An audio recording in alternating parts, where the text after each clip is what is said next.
දවසක් දරුණු යුද්ධයක් තිබුණු කාලේ තරුණ කෝප්‍රල්වරයෙක් Tamanගේ සගයන්ව බේරගන්න ගිහින් බිම් බෝම්බයකට අහු වුණා. එදා එයාගේ කකුලක් අහිමි වුණා. රටම එයාට සැලකුවේ දෙවියෙක්ට වගේ. මල් මාල දැම්මා, පත්තරවල ගියා. හැමෝම කිව්වේ ඔබ අපේ රටේ වීරයා කියලා. අවුරුදු 10ක් ගත වුණා. යුද්ධය ඉවරයි. මිනිස්සුන්ට වීරයෝ අමතක වුණා. අද එයා සාමාන්‍ය මිනිහෙක්.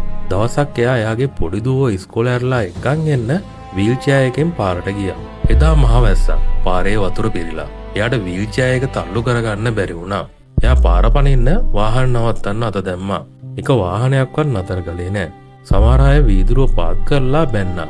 අයුන් එන මිනිස්සු පාර හරස් කරන්නේ නැතුව මඩ වතුර පාරක් වැදිලා දුවගේ සුදු ගවුම කිලිටි වුණා. දුව අඬන්න ගත්තා. තාත්තේ ඇයි මේ අය අපිට මෙහෙම සලකන්නේ? ඔයා නේද මේ රට බේරගත්තේ? දුවගේ ප්‍රශ්නයට තාත්තාගේ පපුව පිච්චිලා ගියා. කකුල් නැති වුණ දවසටත් වඩා එදා එයාට රිදුනා.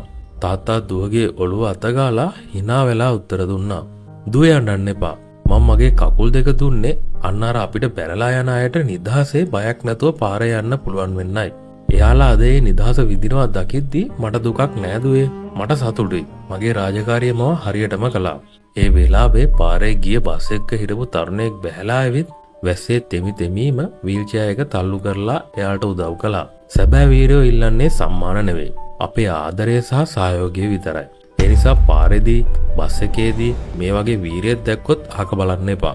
වචනකින් හරි පුංචි ක්‍රියාවකින් හරි ඔබට පුළුවන් විදියට ඔවුන්ට උදව් කරන්න. ඔබේ මේ පුංචි උදව්ව ඔවුන්ගේ කැපකිරීමට කරන ඉහළම ගෞරවයයි.